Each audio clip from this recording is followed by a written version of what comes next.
اللہ کے رسول علیہ السلام نے دعا دی، حضور کی دعا ہے، توجہ کیجئے گا، اللہ اسے خوش و خرم رکھے، تر و تازہ رکھے، جو مجھ سے کوئی بات سنے اور ایسے ہی دوسروں کو پہنچا دے۔ یہ جامع ترمذی شریف کی روایت ہے، لیکن اس کی تشریح میں ایک جملہ لانا پڑتا ورنہ یہ بات کلیئر نہیں ہوتی۔ ہمارے بسوں، رکشوں، ٹرکوں کے پیچھے لکھا ہوتا ماں کی دعا، ماں ہے اتنی پیاری ہستی، ماں کی دعا جنت کی ہوا۔ اگلا جملہ میں آپ کے سامنے رکھوں، رسول اللہ کی دعا، اس کے بعد کا جملہ مجھے آج تک نہیں ملا۔ ماں کی دعا جنت کی ہوا، میں عرض کر رہا ہوں رسول اللہ کی دعا، مجھے آج تک جملہ نہیں ملا۔ ہماری مائیں اللہ ان کا سایہ ہم پر قائم رکھے، چلی گئی تو اللہ ہمیں ان کے لیے صدقہ جاریہ بنائے، مگر ہماری ہزاروں مائیں حضور کی حرمت کے لیے قربان۔ تو کیا دعا ہوگی رسول اللہ کی؟ اب یہ حدیث سنیں، حضور فرماتے اللہ اس سے خوش و خرم رکھے، تر و تازہ رکھے، پراسپیرٹی دے، جو مجھ سے کوئی بات سنے اور ایسے ہی دوسروں کو پہنچا دے۔ آج کتنی باتیں آپ کے میرے پاس رسول اللہ کی موجود ہیں صلی اللہ علیہ وسلم۔ ذرا ہمیں کوئی ٹاپک تو مل جائے اسلامک اسٹڈیز میں، اسلامک اسٹڈیز میں کیا انگلش میں کوئی ٹیچر ٹاپک دے، چلو پروفٹ محمد صلی اللہ علیہ وسلم کے اخلاق کو لے کر آؤ، ہم فٹافٹ لے آئیں گے نا۔ حضور کے نا آگے بڑھاؤ بھائی، حضور چلے گئے، حضور کا کام قیامت تک چلے گا، اور اس کام کے لیے امت کھڑی کی گئی، باقی کام آپ کے ہو جائیں گے انشاءاللہ تعالی۔ بڑا سوچیں گے کام ہو جائے گا، آپ کی ڈگریز بھی مل جائیں گی، کوالیفیکیشن بھی ہو جائے گی، آپ کے گھر بھی بن جائیں گے انشاءاللہ تعالی۔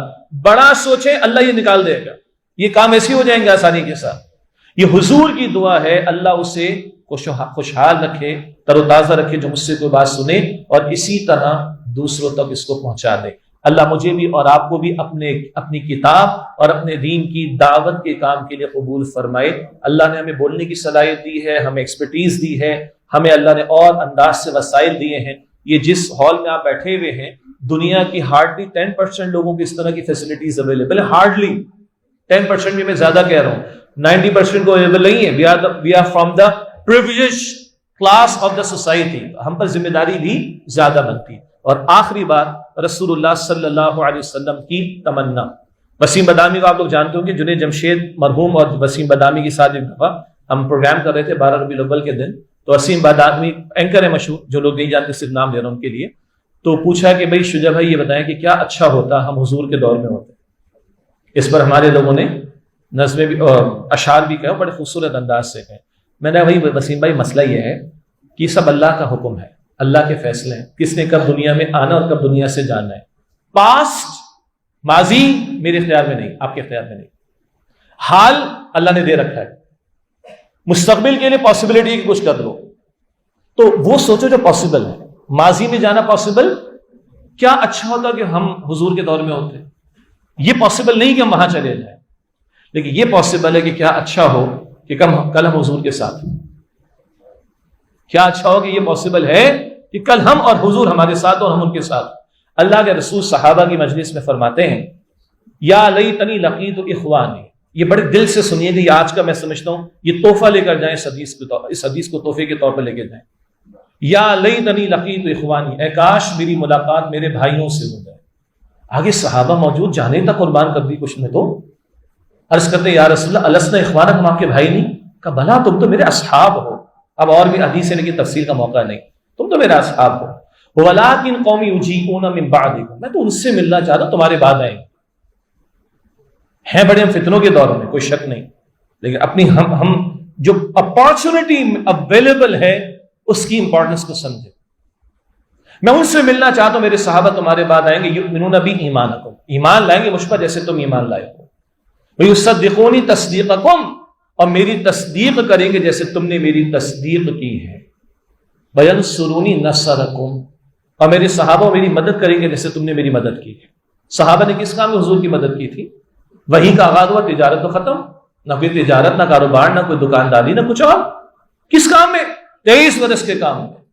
تو میں ان سے ملنا چاہتا ہوں جو مجھ پر ایمان لائیں گے تمہاری طرح، میری تصدیق کریں گے تمہاری طرح، اور میری مدد کریں گے تمہاری طرح۔ آج حضور کی مدد کیا ہے؟ دین کے کام میں مدد کرنا۔